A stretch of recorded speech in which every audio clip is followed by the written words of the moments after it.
Pendant le confinement, les usagers étaient peu nombreux dans les bus, mais ces derniers assuraient tout de même un service. Bien sûr, c'est normal. Je veux dire, il y a des gens qui ne peuvent pas se déplacer autrement qu'en bus. Et pour aller faire leurs courses, tout ça, je pense qu'on devait être là et continuer à travailler, quoi.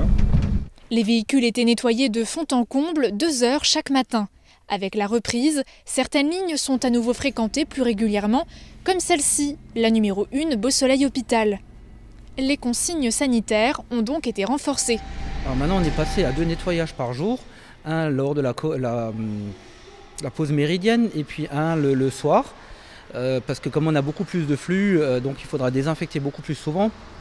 Et le vendredi soir, on a un prestataire extérieur qui vient nous nettoyer les véhicules par brumisateur. 6 bus sont désinfectés pendant la pause de midi. Tout ce que les gens sont susceptibles de toucher, moi je désinfecte. Les chauffeurs doivent encore s'occuper de leur habitacle avant de quitter leur poste. En plus du nettoyage, des consignes pour les usagers ont été prises. Port du masque obligatoire pour les plus de 11 ans, garder ses distances sur les banquettes, ne pas monter à l'avant ni parler au conducteur. Même si cette dernière règle n'a pas vraiment changé leur quotidien. Non, en plus, cette interdiction, elle était déjà mise en place avant le confinement, quoi.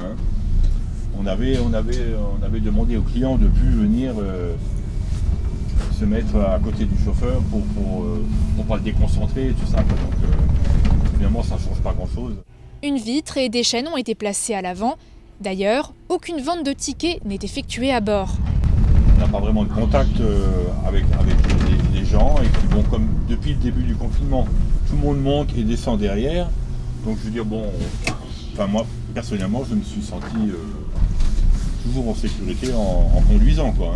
Des contrôles de police aux différents arrêts de bus pourront être réalisés pour vérifier le port du masque. Les conducteurs pourront être amenés à refuser un passager si ce dernier n'est pas équipé.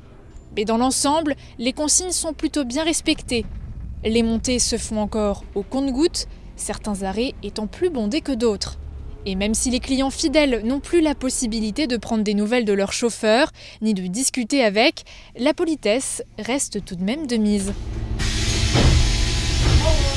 Au revoir.